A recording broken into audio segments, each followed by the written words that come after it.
Bismillahirrahmanirrahim. Kolbun TV.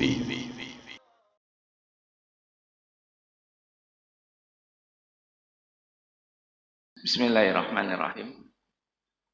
Assalamualaikum warahmatullahi wabarakatuh. Innal hamdalillah nahmaduhu wa nasta'inuhu wa nastaghfiruh wa na'udzu billahi min sururi anfusina wa min sayyiati a'malina. May yahdihillahu fala mudhillalah wa may yudlil fala hadiyalah. Asyhadu an la ilaha illallah wahdahu la syarikalah wa asyhadu anna Muhammadan abduhu wa rasuluh allazi la nabiyya ba'd. Allahumma shalli ala Muhammad wa ala alihi wa ashabihi ajma'in. Ya ayyuhallazina amanu hal adulukum ala tijaratin tunzikum min azabin alim tu'minuna billahi wa rasulihi wa tujahiduna fi sabilillahi bi amwalikum wa anfusikum dzalikum khairul lakum in kuntum ta'lamun. Alhamdulillah, kita panjatkan puji syukur kehadirat Allah Subhanahu wa taala atas nikmat dan karunia-Nya, atas curahan kasih sayang-Nya, atas bimbingan dan perlindungan-Nya. Kita pada hari ini, subuh hari ini bisa bermuajahah, bisa bertemu, bersilaturahim dalam keadaan nikmat sehat, nikmat usia, nikmat rizki, nikmat kelapangan, nikmat kemudahan yang masih Allah berikan kepada kita. Dan yang paling utama, yang paling penting adalah nikmat iman dan nikmat Islam yang masih Allah tanamkan dalam keyakinan kita. Sholawat dan salam kita curahkan kepada bimbingan alam Nabi akhir zaman, Nabiullah Muhammad Rasulullah sallallahu alaihi wasallam, juga kepada para keluarganya, para sahabatnya, para umatnya, hingga kepada kita semua. Amin ya rabbal alamin. Mohon maaf sebelumnya Pak Haji, dulu saya melakukan kegiatan apapun, entah mengisi ceramah, entah mengisi seminar, entah melakukan berbagai aktivitas yang sifatnya pengabdian masyarakat, itu lempeng-lempeng saja, Pak. Maksudnya kita ya sudah berjalan saja. Tapi dunia hari ini adalah dunia administratif. Segala sesuatu itu harus tercatat, apalagi saya seorang dosen, maka segala aktivitas itu harus ada bukti-buktinya, baik bukti surat, bukti dokumentasi. Karena bagi seorang dosen, ya itulah salah satu yang akan meningkatkan atau meningkatkan satu keberadaan dirinya pada saat dia menjadi seorang dosen. Maka saya sempat kalang kabut di masa yang lalu, karena apalagi saya ngisi khutbah Id, khutbah Jumat, sudah maksudnya biasa jadwal. Tapi kita tidak punya bukti. Kalau dulu mungkin cukup kita menulis ini, ya itu sudah bisa diakui. Tapi kalau sekarang harus ada tanda bukti, harus ada hal yang tertulis dan lain sebagainya, sehingga memang ya itulah tuntutan hari ini. Ya, satu hal yang mungkin tidak bisa kita tepis, ya, seperti dalam hukum Islam tentang syariat nikah. Nikah itu secara hukum Islam cukup ada dua mempelai, cukup ada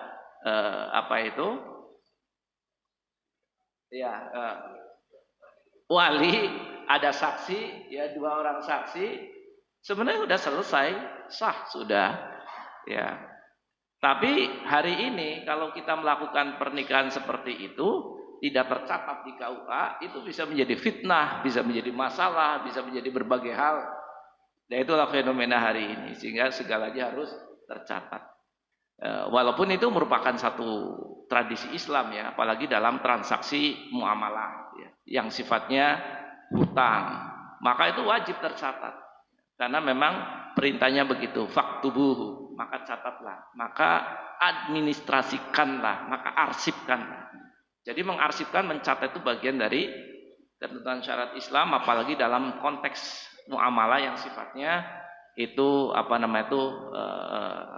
tertangguhkan dalam pembayaran.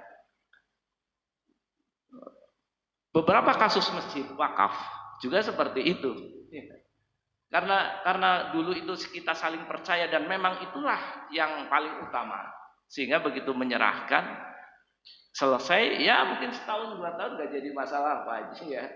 3 tahun, sekian tahun kemudian ternyata ada masalah. Mungkin ada bagian ahli waris yang menuntut dan lain sebagainya. Sementara tidak ada bukti tertulis secara sah, secara hukum yang kemudian menjadikan kekuatan bahwa itu adalah wakaf. Sehingga terjadilah keributan. Ternyata hal-hal seperti itu baru kita rasakan dampaknya di kemudian hari ya. Itu fenomena untuk mencegah terjadinya pertikaian, masalah ya. Yang awalnya sebenarnya tidak ada masalah, tapi dengan bisikan syaitan, dengan tipu daya syaitan lainnya, bagaimana umat Islam itu tidak terjadi saling ya menjadi saudara, tapi terjadi perpecahan, terjadi pertengkaran satu sama lain. Nauzubillah min dzalik. Materi yang ingin saya bawakan bukan ini, tetapi ini sekedar intermezzo saja. Yang ingin saya sampaikan adalah tentang Al-Quran, Pak. Karena kebetulan kami di Universitas Muhammadiyah kami itu ada di prodi jurusan ilmu Al-Quran dan tafsir. Jadi itu salah satu dari memang bidang yang kami garap dalam proses pendidikan ya di Universitas Muhammadiyah Cirebon. Nah, terkait dengan Al-Quran, ternyata Al-Quran itu luar biasa. Al-Quran itu benar-benar mukjizat, benar-benar satu hal yang memiliki kelebihan yang sangat besar. Yang itu sisinya, dimensinya itu sangat luas.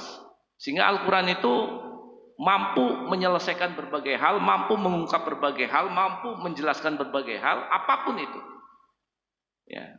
Kita kan sudah membaca Quran, kita sudah menghafalkan Quran, kita sudah mengkaji Quran, kita sudah menafsirkan Al-Quran, kita sudah melihat perspektif Quran, ya, kondisi Quran, ya, teknologi perspektif Quran, ilmu pengetahuan perspektif Quran, pendidikan karakter perspektif Quran, dan semuanya bersumber dari Al-Quran.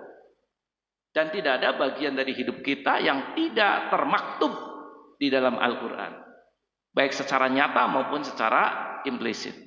Al-Quran menyelesaikan itu semua. Tapi ada satu hal yang kadang terlupakan, Pak. Satu hal yang terlupakan, Al-Quran juga sumber terapi, sumber psikoterapi, sumber pengobatan, sumber tanda kutip ruqyah gitu ya. Saya tidak menggarap ruqyah, Pak, tapi menggarap bagaimana luaran daripada tafsir Quran itu adalah bagaimana Quran ternyata mampu menyelesaikan persoalan hidup manusia dengan pendekatan-pendekatan Quran sebagai terapi, sebagai asyifa, terutama asyifa terhadap kejiwaannya, walaupun sampai juga kepada konteks-konteks fisiknya. Paling tidak dalam dimensi psikologi, dalam dimensi kejiwaan, Al-Quran itu menjadi satu solusi pada saat seseorang itu menghadapi sebuah masalah. Idza khorobahu amrun faza'a ila shalah. Ketika Nabi itu menghadapi berbagai masalah, maka yang menjadi kekuatan awal, yang menjadi tumpangan awal untuk menyelesaikan masalah itu adalah sholat. Itu salah satu yang menjadi sholat perintah Quran juga, Pak. Sholat perintah Quran kan sesuatu yang ada dalam Al-Quran. Itu salah satunya itu. Ya. Bahkan sholat itu aqimus sholata tarafiyan nahari wa zulafa minal lail. Tegakkanlah sholat pada kedua tepi siang dan pada permulaan malam. Kenapa? Innal hasanati. Sesungguhnya kebaikan dari sholat itu, salah satu yang paling pokoknya, yubhibna syai'at, akan mampu merubah keburukan-keburukan. Jadi Quran memberikan informasi kepada kita bahwa dengan sholat akan berubah tuh hal-hal yang buruk. Sifat yang buruk, karakter yang buruk, kehidupan yang buruk, rumah tangga yang buruk, termasuk nasib yang buruk. Itu bisa Allah rubah melalui wasilah sholat, dan itu keterangan Al-Quran. Persoalannya dan pertanyaannya, kenapa orang sholat, rajin sholat, tahajudnya juga sudah tiap hari, sunnahnya, rawatibnya dilaksanakan, tapi sifat-sifat buruknya tidak berubah. Sifat pemarahnya, sifat mudah tersinggungnya, sifat egonya, sifat nauzubillah, kesombongannya, kok nggak rubah? Why? Kenapa ini? Ada apa? Ayat Allah yang salah atau kita yang salah? Karena Allah sudah jelas mengatakan begitu. Apalagi yang ayat kita hafal. Salat itu apa? Salah satu fadilahnya atau salah satu yang akan menghantarkan kebaikan ke kita. Tanha anil fahsya'i wal munkar, gitu kan? Salat itu mampu mencegah perbuatan keji dan mungkar. Perbuatan keji itu dosa-dosa besar. Perbuatan mungkar, ya, berdurhaka kepada Allah, menentang Allah, itu perbuatan dosa besar.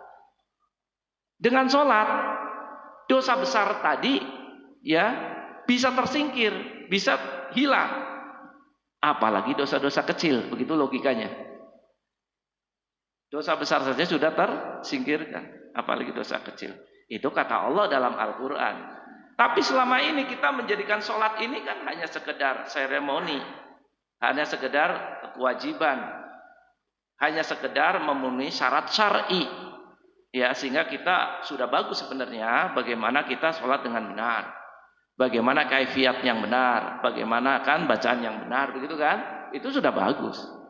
Tapi dampak terapinya belum tersentuh di situ. Padahal kita nggak usah kesana kemari, ya Pak. Kasarnya begitu. Ada rumah tangga nggak harmonis. Kasarnya tidak usah kesana kemari, apalagi sampai ke dukun, nauzubillah min dzalik. Salat mampu menyelesaikan masalah itu. Nah, persoalannya bagaimana salat bisa menjadi terapi, begitu kan? Bagaimana perintah-perintah Quran menjadi terapi, begitu kan? Itu persoalannya. Orang-orang yang membaca kitab, allazina yatsluna kitab Allah, orang-orang yang senantiasa membaca kitab, tadarus, baca Quran, haqqa tilawati, dengan sebenar-benarnya mengikuti bacaan itu, ulaika yu'minuna bih, maka mereka itu akan mampu mengimani apa yang dibacanya. Realnya kita baca Quran, bahkan kita khatam, berarti kan semua Quran kita baca tuh. Tapi ternyata sulit juga, dan kadang bertolak belakang fenomena yang terjadi. Kita membaca Quran tapi hidup kita jauh dari Quran. Kita membaca Quran tapi tidak selaras dengan perintah-perintah Al-Quran. Kita membaca Quran yang kita baca tapi kita berseberangan dengan Quran yang kita baca itu.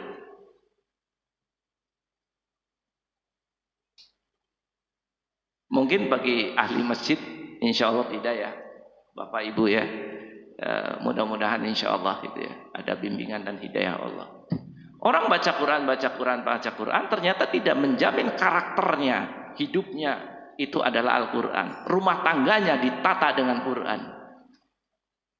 Kan sangat kontradiktif kan dengan fenomena ada seperti ini. Sementara Allah menjamin bahwa siapa yang dia yatluna kitab Allah, senantiasa membaca. Ya, karena ini pakai fi'il mudhari, hari ini dan seterusnya, begitu kan?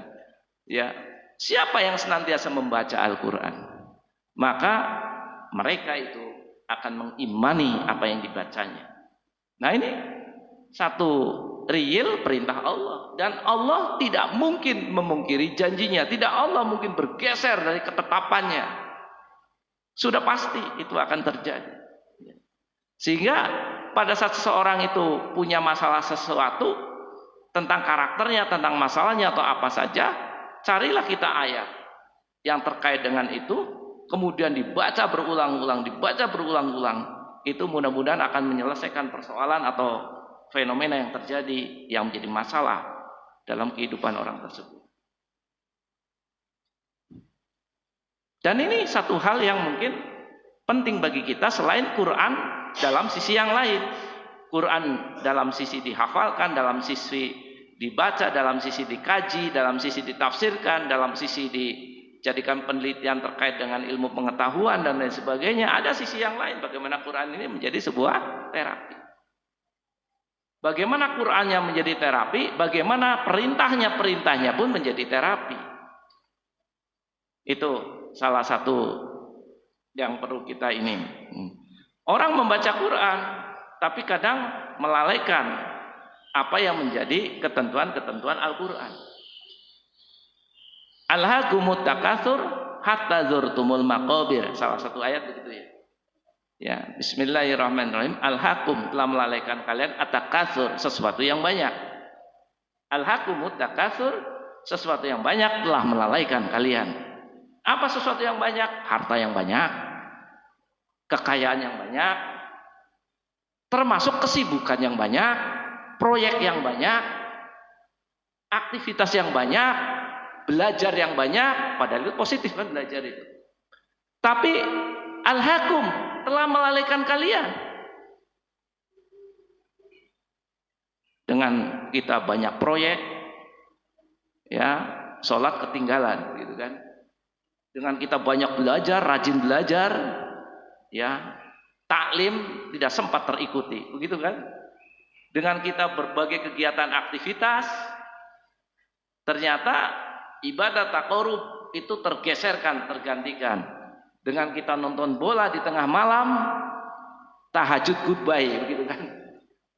Nah, alhaakum at-takatsur, ya, at-takatsur telah melalaikan kalian. Sehingga ini fenomena, padahal baca ayat ini dibaca setiap sholat. Kan kita suka membaca surat-surat pendek ya Pak ya. Alhaakumut takatsur hatta zurtumul maqabir. Kalla sawfa ta'lamun. Kalla, jangan begitu. Sawfa ta'lamun, engkau akan tahu akibatnya. Summa kalla sawfa ta'lamun. Jangan begitu, engkau akan tahu akibatnya. Allah memberikan peringatan seperti itu. Hatta zurtumul maqabir. Bahkan tidak sempat bertobat, tidak sempat memperbaiki hingga engkau masuk ke liang kubur. Ini fenomena yang kedua. Ya. Fenomena yang ketiga. Ya ayyuhallazina amanu kutiba alaikumusiyam karena kama kutiba alal ladzina min qablikum la'alakum tattaqun. Ya ayyuhallazina amanu kutiba alaikumusiyam. Wahai orang-orang yang beriman, ditetapkan, diwajibkan atas kalian untuk saum Ramadan. Ya, sebulan penuh nih kita saum Ramadan. Target saum Ramadan itu adalah la'alakum tattaqun, agar kalian mencapai ketakwaan. Kita tahulah definisi takwa dengan dari berbagai kitab, berbagai sumber, berbagai keterangan ulama, berbagai keterangan tafsir terkait dengan takwa. Yang pada intinya takwa itu adalah kesempurnaan iman, tingkat keimanan yang baik. Ya. Dalam tafsir fi Zilalil Quran, gambaran takwa itu adalah puncak dari keimanan seseorang. Maka itulah yang disebut takwa. Artinya keimanan yang hebat, ya, itulah barangkali kurang lebih takwa itu. Tapi pertanyaannya, mungkin bagi ahli masjid insya Allah ya. Tapi pertanyaannya bagi sebagian banyak orang saum Ramadan bertahun-tahun, berkali-kali saum Ramadan. Kenapa tidak takwa-takwa? Kenapa imannya tidak bertambah? Kenapa imannya tidak lebih baik? Nauzubillah, bahkan mungkin terjadi penurunan dari fenomena Ramadan itu. Hal yang paling drastis yang kita lihat secara kasat mata, begitu Ramadan kan kegiatan luar biasa ya Pak ya. Sholat berjamaah, tarawih, kajian demi kajian, ya, tahajud subuh, ya, qiyamul lail, i'tikaf. Mungkin setelah Ramadan bubar kan? Ya. Mungkin masih ada yang bertahan 1 bulan kemudian bubar juga. Berarti kan tidak membekas. atau tidak ada bekas yang tertinggal dari training pendidikan tarbiyah di bulan Ramadan itu. Nah itu kenapa itu? Kenapa itu? Nah ini maksud saya teorinya, tapi saya berharap mudah-mudahan waktunya cukup untuk praktek. Karena kalau teori doang Pak itu cuma konsep ya Pak ya. Ya, ada di sini belum tentu ada di sini, ada di sini belum tentu ada di sini, ada di sini belum ada di sini, belum tentu. Tapi kalau sudah ada di sini ya lumayan sudah punya modal gitu. Sehingga dalam pembelajaran kami itu ada 3 poin.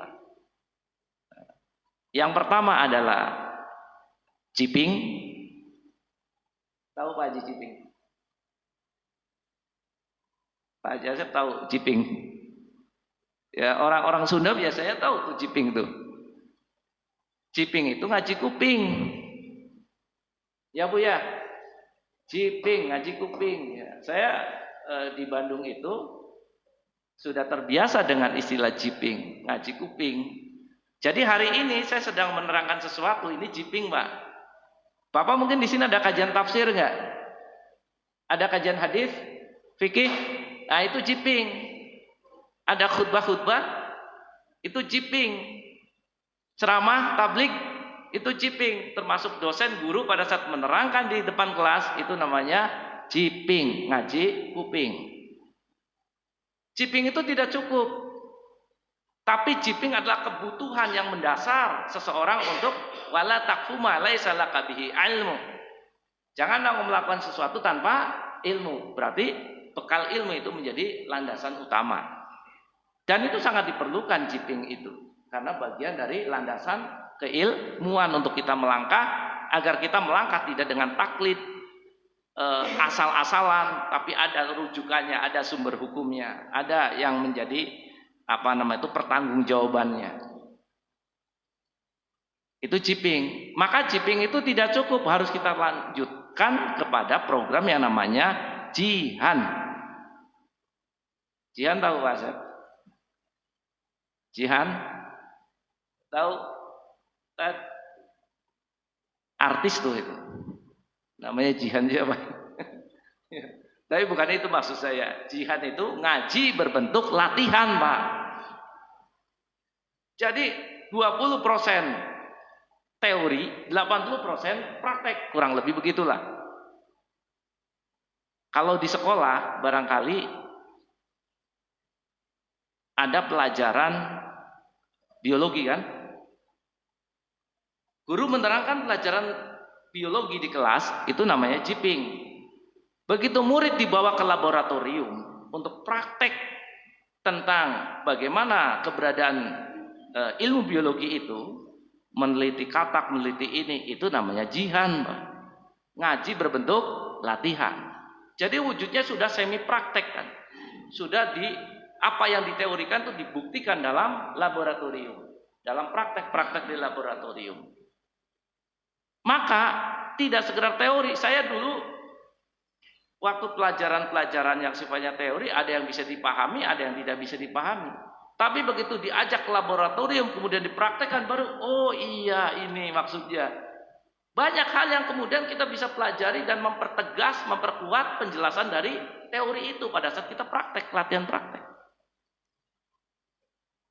Itu ya, itu yang kedua. Itu pun belum selesai sebenarnya Pak, walaupun sudah cukup banyak kemajuan pada saat seseorang konsep pembinaannya, konsep tarbiyahnya, konsep ngajinya itu dengan pola-pola seperti ini. Nah, setelah jihan ada satu lagi yang juga tidak kalah penting, namanya GT. Apa kira-kira GT Bu? Ya. Apa Pak Haji? GT itu ngaji dengan bukti atau ngaji berbasis terapi. Begitu. Ada sebuah penelitian tentang majelis taklim di suatu daerah, satu tempat. Ternyata sisi positifnya majelis taklim itu berkembang dengan pesat. Positif kan Pak? Positif ya. Majelis taklim ada di mana-mana. Itu positif kan? Dan logika kita, kalau orang majelis taklim ini berkembang pesat, berarti tingkat keimanan, tingkat amal dari orang-orang yang ada di masyarakat itu meningkat, kan begitu. Logika berpikir kita kan seperti itu. Secara perkembangan majelis taklim itu melesat, bagus, positif. Tapi realita yang ada hasil penelitian itu ternyata semakin banyak majelis taklim itu berkembang, tingkat kemaksiatan terutama ghibah dan fitnah itu ternyata lebih meningkat. Artinya dengan adanya majelis taklim, seseorang itu ngaji, tapi buktinya tidak ada. Dia masih tidak bisa menjaga lisannya, masih tidak menjaga orientasinya. Sehingga begitu mereka majelis taklim ini, saya tidak menyebut ibu-ibu ya Bu ya, karena majelis taklim juga ada bapak-bapak gitu kan. Cuman kebanyakan ibu-ibu ya. Itu yang namanya membicarakan orang, memfitnah orang, itu di situ forum yang paling nikmat. Bahkan yang tidak pun ternikmati dengan itu. Nah, ini fenomena berarti ngaji semakin sering, tapi ternyata pelanggaran juga semakin banyak. Nah, ini berarti ngaji itu kan nggak ada buktinya, kasarnya begitu. Walaupun nambah ilmu, tapi tidak nambah amal gitu kan. Nambah ilmu, tapi tidak nambah keikhlasan gitu. Nah, inilah fenomena-fenomena awal ya sebagai pemikiran kita untuk bagaimana sih kita mensikapi Al-Quran. Jadi ternyata Quran itu harus juga dijadikan media terapi. Sholat harus dijadikan media terapi. Tadarus harus dijadikan media terapi. Zikir harus dijadikan media terapi. Saum harus dijadikan media terapi. Aidul Kurban yang kemarin kita laksanakan pun harus dijadikan media terapi. Bagaimana caranya? Nah, ini barangkali konsepnya begini. Saya sering menggambarkan ini karena ini paling mudah untuk dijadikan analoginya atau perumpamaannya. Bapak-bapak, ibu-ibu tahu ember nggak Bu? Ember tahu ember? Ya. Ember kalau kosong diangkat ringan nggak? Dilempar bisa nggak? Ditendang bisa. Tapi coba bayangkan kalau ember itu diisi, bahkan isinya itu batu, besi, apalagi semen dimasukkan di ember itu. Diangkat gimana Pak? Dilempar? Ditendang? Nah, itu kan kita sendiri yang akan sakit. Itu kalau ember itu ada isinya Pak. Begitu ya. Tapi kalau ember itu kosong, lemah. Begitu kan?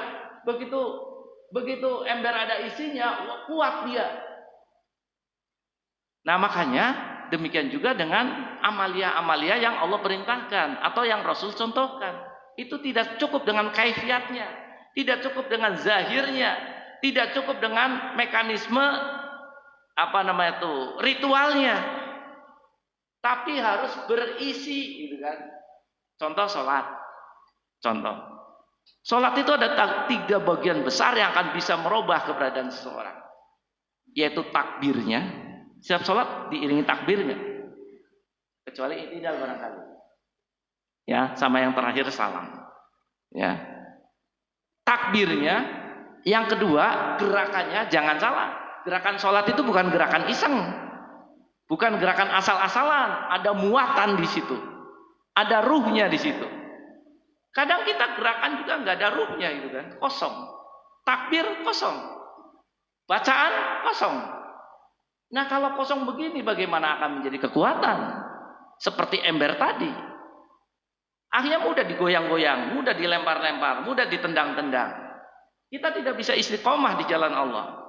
Kita tidak bisa istiqomah dalam ibadah kepada Allah. Kita tidak bisa istiqomah dalam memegang teguh syariat-syariat Allah. Karena lemah. Ya, sholat itu kan menentukan segalanya ya Pak ya. Sholatnya benar, benar semuanya. Sholatnya nggak benar juga semuanya.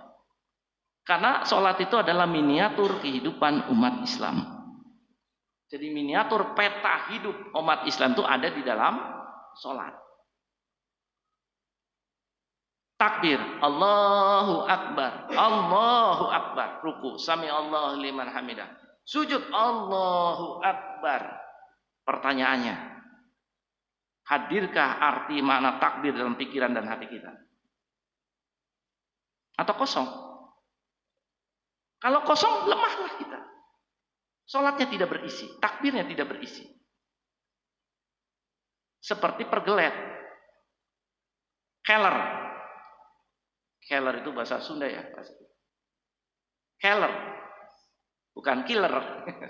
Keller. Keller kalau saya satu tempat nih, ya tadi keller tadi.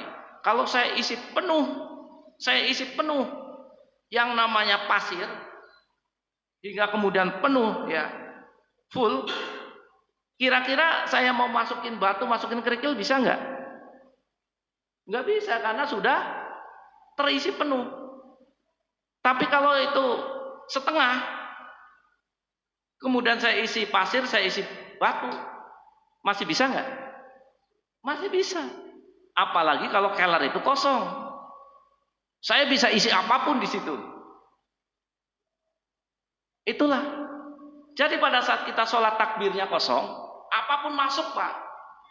Terutama bisikan-bisikan setan. Itu masuk itu di pikiran kita. Karena takbirnya kosong. Begitu takbirnya penuh atau agak penuh, bisikan setan mulai sempit. Artinya mulai tidak bisa leluasa untuk mempengaruhi pikiran dan hati kita. Itu seperti itu. Ya sehingga sholat ini akan menjadi kekuatan. Kalau itu bisa kita upayakan seperti itu. Dan ini butuh latihan Pak. Ada nggak sesuatu yang bisa ujuk-ujuk? Orang tahu-tahu bisa naik sepeda, nggak latihan, nggak belajar. Tahu-tahu naik sepeda aja bisa. Orang tahu-tahu bisa nyetir mobil, bisa nggak? Nggak bisa, semuanya memerlukan proses latihan. Dan latihan itu tidak bisa sekali dua kali, kadang berkali-kali baru bisa. Itu pun masih tidak lancar. Mungkin sekian lama kemudian baru bisa lancar. Nah takbir pun begitu Pak. Gimana mungkin takbirnya akan berisi sementara latihannya tidak dilakukan, jihannya tadi jihan itu tidak diupayakan. Santri jamaah belajar jihan itu bisa 1 bulan, bisa 2 bulan, minimal 1 pekan. Saya lagi membiasakan nih, minggu diganti pekan, 1 pekan. Kadang repot juga 1 minggu ya, 1 pekan gitu kan. 1 pekan itu minimal, kadang 2 pekan untuk menguatkan takbir dalam pikiran dan hati. Itu latihan. Dan itu harus ada kontrolnya, controllingnya. Karena segala sesuatu tanpa kontrol itu bisa bermasalah dan bisa menjadi masalah. Kalau sesuatu tidak ada controlling. Kita punya perusahaan, punya produk, bikin sesuatu, nggak ada controllingnya. Apa itu bagian controlling? Kontrol produk tuh biasanya di perusahaan tuh. QC-nya, tidak ada QC-nya, udah bisa konsumen bisa tidak menerima, ya. Customer bisa menolak karena tidak sesuai dengan standar, gitu kan. Nah itu pun sama, makanya kita tidak bisa belajar otodidak Pak dalam urusan agama. Otodidak boleh, tapi itu sifatnya tambahan, bukan pokok. Jadi seorang muslim harus punya guru. Kalau enggak, wah dia akan kesana kemari tidak jelas. Tambahannya dari YouTube, dari mana, oke, no problem. Sebagai pelengkapnya. Maka controlling itu ada. Sehebat-hebatnya Mike Tyson saja perlu pelatih. Padahal dia tanpa pelatih di jalanan ya berkelahi menang terus gitu kan. Tapi begitu masuk area tinju agar dia menjadi juara dunia, maka dia butuh seorang pelatih. Nah begitu rahmatullah. Ya, sunatullahnya Quran itu ada nabinya begitu ya. Sunatullahnya itu. Nah kembali ke sini, maka takbir ini menjadi bagian penting untuk kita isi. Minimal diisi arti. Ya, setelah kita mampu mengikuti arti, kita mampu mengikuti maknanya. bahwa takdir ternyata tidak sekedar Allah Maha Besar. Tapi kita sulit akan mengembangkan itu kalau artinya saja tidak terikuti, begitu kan? Jadi nanti seperti otomatis kita ngomong Inggris yang kita kuasai, ngomong bahasa Jawa yang kita kuasai, otomatis mengalir begitu saja. Allahu Akbar, yang namanya Allah Maha Besar itu nerap begitu saja. Tapi ini butuh proses latihan. Ya. Di dalam sholat ada yang namanya gerakan ruku, ada yang namanya gerakan sujud. Itu pun bukan gerakan asal-asalan. Paling tidak di dalam sholat itu, rumusnya alazina yazunnuna annahum mulaqu rabbihim adalah orang-orang yang merasakan bahwa kehadiran Allah, menghadap Allah, berkomunikasi dengan Allah pada saat dia sholat. Dan itu harus latihan. Nggak bisa ujuk-ujuk. Semuanya harus pakai program latihan. Ya, kita kadang hebat banget, ya. Tanpa latihan langsung jadi atlet. Begitu mau ada musuh langsung tumbang kan? Karena kita tidak ada proses berlatih. Yang latihan saja belum tentu menang kok, atau belum tentu berhasil kok. Kadang butuh waktu, butuh proses. Nah ini yang dilupakan Pak. Jadi ngaji cukup dengan jiping. Untuk 1-2 orang oke, no problem. Mungkin dia melesat dengan jiping itu, melatih sendiri dan lain sebagainya. Tapi untuk sisanya anggaplah itu 1 di antara 100 orang. Yang 990 orang itu kan nggak bisa seperti itu. Apalagi sekualitas sahabat ya, nggak bisa sekualitas sahabat. Kita harus ada upaya lebih dari itu. Sahabat langsung dibimbing Nabi, kita tidak dibimbing Nabi. Berarti upayanya harus lebih dari sosok-sosok para sahabat yang luar biasa itu. Nah itu seperti itu. Gerakan juga sama. Apakah pada saat kita Allahu Akbar berdiri, Allahu Akbar ruku, Allahu Akbar kita sujud, merasakan kita bahwa kita sedang sujud kepada Allah, kita sedang menghamba, merendahkan diri di hadapan Allah. Perasaan itu muncul tidak? Untuk memunculkan perasaan itu kan butuh latihan, Pak. Betul nggak? Butuh latihan itu. Yang dilakukan terus-menerus.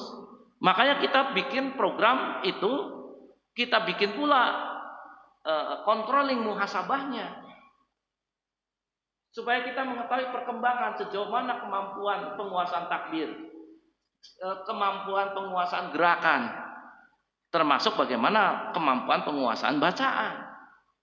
Ya, kita mengembangkan satu metode,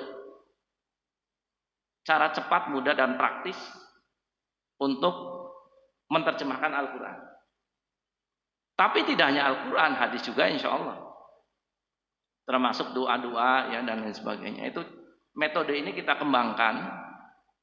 Kita kembangkan dari tahun 2003. Ya, waktu itu saya di Bandung, saya merintis pondok. Nah, salah satu unggulan, kan setiap pondok punya unggulan ya Pak ya. Ada yang unggulannya di bidang bahasa, ada yang unggulannya di bidang tahfiz, ada yang unggulannya di bidang fikih ya. Ada yang unggulannya di bidang apa itu kalau ngitung-ngitung itu? Ngitung satu Muharram, ngitung apa ilmu falak. Ya, itu dulu ada pesantren itu ya di Cileunyi ya. Bapak Kiai Haji Toto Abdul Fattah sebagai pengasuhnya, bahwa pesantren itu mencetak unggulan ahli falak, ahli hitung ya tentang itu. Masing-masing pesantren. Nah waktu itu kita mencoba mengembangkan ini. Salah satu unggulan yang kita unggulkan adalah kemampuan menerjemahkan Quran. Dan itu kita kembangkan bukan hanya kepada santri, kepada jamaah secara luas. Sehingga kita punya satu leveling Pak, kayak multi level marketing. Konsepnya begini. Seseorang menguasai satu juz atau juz 1 anggaplah begitu. Dia menguasai juz 1. Setelah dianggap mampu, maksudnya setelah ini layak, dia mengajar juz 1 kepada orang lain. Dia belajar juz 2, begitu Pak. Kalau nunggu 30 juz kapan kita menjadi yang terbaik? Khairukum kata Nabi, khairukum yang terbaik di antara kalian man ta'alamal Quran wa 'allama. Adalah orang yang belajar Al-Quran dan dia mengajarkannya. Oh, berarti belajar dan mengajar itu kewajiban kita agar menjadi khairukum, menjadi yang terbaik. Satu juz dia kuasai, ajarkan. Dia belajar juz 2. Juz 2 dia kuasai, ajarkan. Dia belajar juz 3. Yang di sini juga sama, dia kuasai juz 1, ajarkan, menjadi multi level marketing. Sehingga waktu itu hampir ya boleh kata itu menjadi satu komunitas, satu kampung atau satu daerah para penterjemah Al-Quran gitu kan. Dan itu bisa diikuti dari usia anak-anak sampai usia murid yang tertua itu 73 tahun, Pak. Itu bisa mengikuti program itu. Nah, bacaan sholat pun bisa dijadikan, metode ini pun bisa diinikan untuk bacaan sholat, sehingga orang menghafal bacaan sholat itu dan dengan artinya itu tidak akan kesulitan. Kan yang membuat sulit itu kan metodenya. Matematika sulit, ternyata yang sulit itu bukan matematikanya, metode mengajarnya. Gurunya pintar, kurang apa? Dia kuasai, tapi dia menguasai matematika untuk dirinya sendiri, bukan untuk orang lain. Karena cara mengajarnya tidak efektif, cara mengajarnya tidak praktis, cara mengajarnya bertele-tele, sehingga apa yang disampaikan membuat pusing para murid, termasuk saya waktu itu. Pusing ini. Sekarang dengan adanya kumon, dengan adanya apalagi itu, anak-anak mencintai matematika. Dulu kita membenci matematika. Metode mengajar, Pak. Ya, sehingga ada istilah bahwa pelajaran dan metode. Ada istilah bahwa metode lebih penting dari pelajarannya itu sendiri. Sebab pelajaran tanpa metode yang baik tidak akan sampai itu pelajaran itu. Nah itu, Pak, seperti itu. Nah ini perlu kita coba. Mau praktek, Pak? Kita sampai jam berapa, Pak? Sampai jam? Sekitar jam 6 ya berarti ya.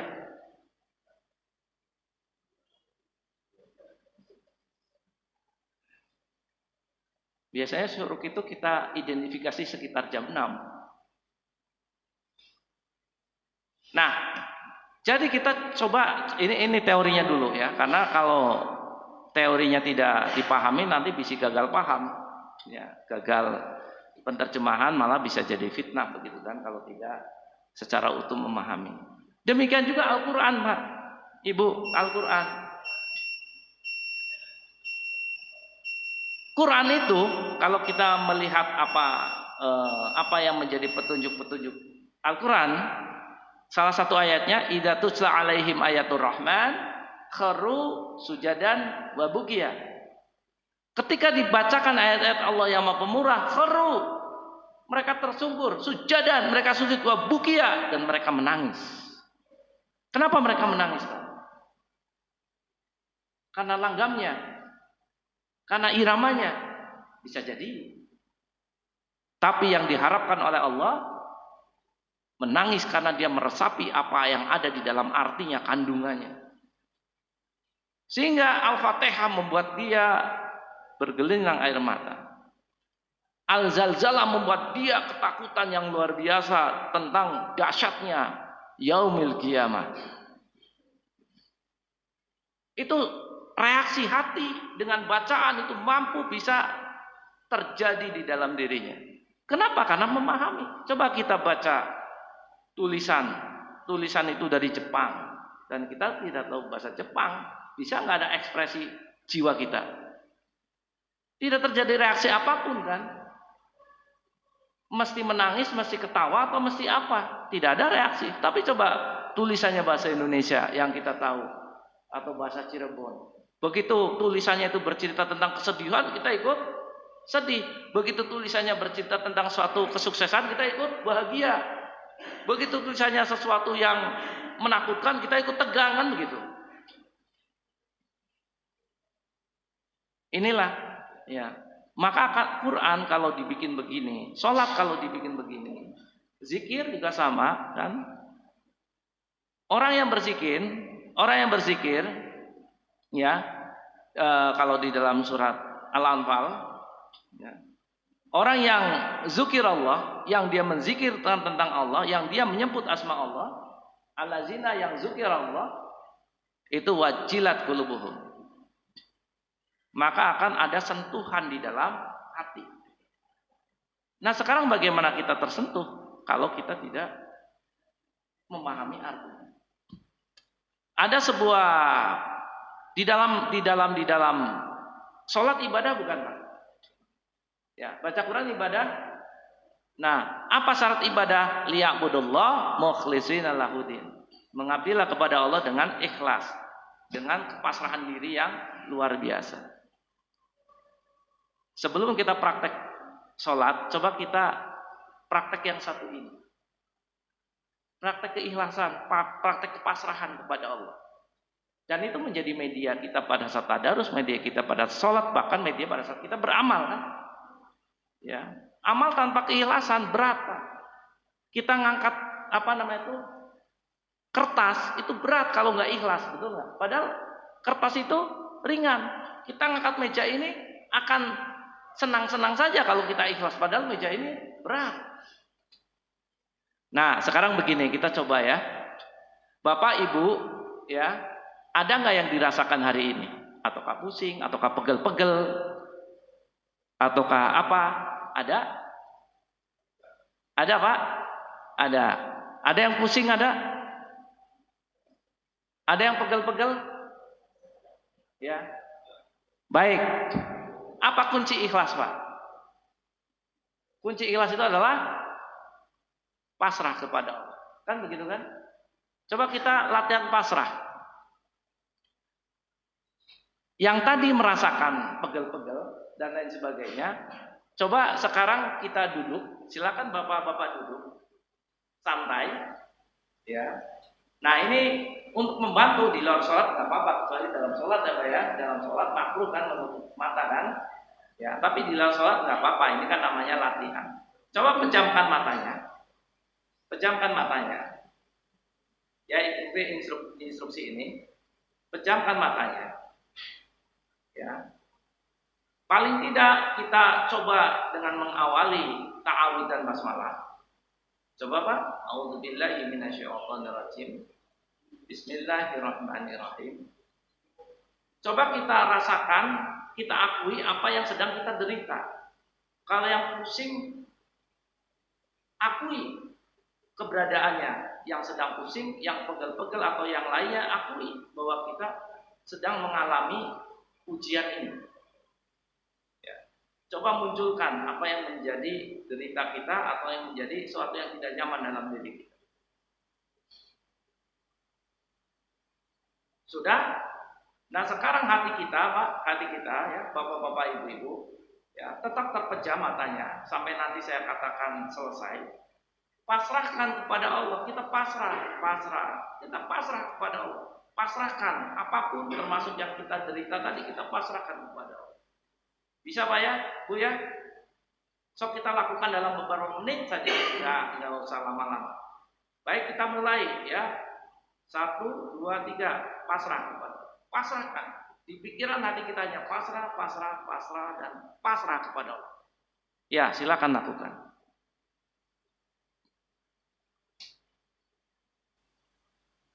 Kita sebut alhamdulillahirabbil alamin.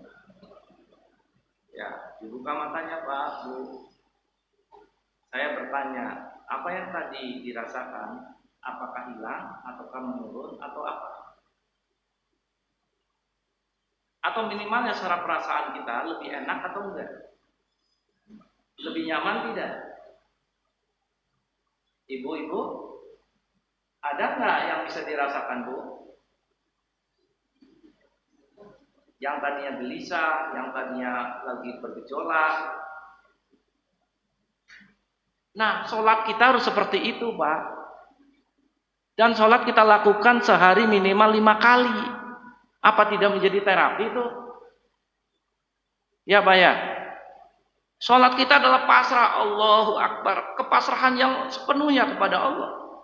Dan kita merasakan kenikmatan itu.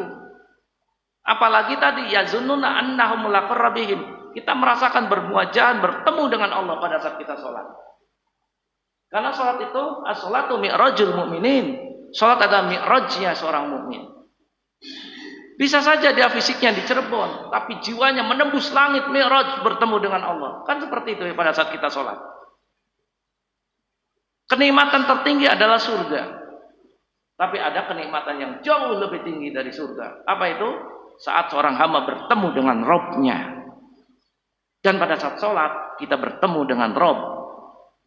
Walaupun tidak secara zohir, tidak secara nyata. Seperti bapak-bapak, ibu-ibu mengilustrasikan, bapak ibu tahu belimbing wuluh nggak? Tahu belimbing wuluh? Nah, kalau bapak-bapak lihat saya, bapak nggak makan belimbing wuluh kan? Lihat saya makan asam gitu, gimana pak? Ikut ke bawah kan? Nah, begitulah allazina yazunnuna annahum mulaqur rabbihim. Kita tidak sedang bertemu dengan Allah, karena pertemuan dengan Allah nanti di yaumil akhir. Tapi kita merasakan nikmatnya bertemu dengan Allah. Kita tidak sedang di hari kiamat, tapi kita merasakan dahsyatnya hari kiamat itu. Kita tidak menghadapi yaumil hisab, tapi kita merasakan bagaimana luar biasa dan menakutkannya yaumil hisab itu. Itu suasana yang kita rasakan pada saat kita sholat, pada saat kita tadarus. Begitu ayatnya yang idza zulzilatil ardu zilzalah, begitu bumi digoncangkan dengan dahsyat segoncang-goncangnya. Batin kita akan merasakan seperti itu. Tapi ini tidak bisa terjadi begitu saja tanpa dilatih, Pak. Berarti kan harus latihan, Pak. Ya. Jadi ngaji itu tidak cukup dengan jiping, harus ada jihad. Lebih bagus lagi ada jiti, ada buktinya. Setelah dia menguasai sholat dengan baik secara khusyuk, ternyata terjadi buktinya. Apa itu? Ternyata sifat buruknya berubah, ternyata tabiatnya berubah, ternyata suasana rumah tangganya yang tidak baik berubah. Dan itu bisa dirasakan dan bisa dibuktikan. Seorang istri akan melihat, oh, suami saya ada perubahan dari watak-wataknya. Seorang suami, oh istri saya ada perubahan dari sifat-sifatnya. Itu akan bisa dibuktikan. Dan kita mungkin akan merasakan juga. Dan itu masuk pada program GT tadi. Artinya harus ada bentuk perubahan. Demikian juga dalam Ramadan. Ramadan itu la'alakum tatakun. Berarti kan perubahan itu harus terjadi. Sekecil apapun. Nah itu berarti kan harus pendekatannya apa? Ada ruhnya tadi, Pak. Takbir ada ruhnya. Ruku sujud ada ruhnya. Bacaan ada ruhnya. Quran kita tadaruskan ada ruhnya. Zikir kita sebut asma Allah ada ruhnya. Kan begitu. Sodakoh juga ada ruhnya. Sodakoh tanpa ruh kosong. Dan itu harus dilatih. Baik, sebelum ditutup ada satu latihan lagi yang praktis yang bisa kita lakukan sebagai oleh-oleh kajian pagi ini, yaitu latihan takbir. Allahu Akbar ini pun bisa menjadi terapi, Pak. Suatu ketika ada seseorang ya karena satu hal ya Allahu a'lam ya itu sakit si dadanya itu. Ya, dan waktu itu dia ikut taklim di sebuah Islamic Center. Waktu itu kita sedang program sholat, dan salah satu yang kita latih pertama adalah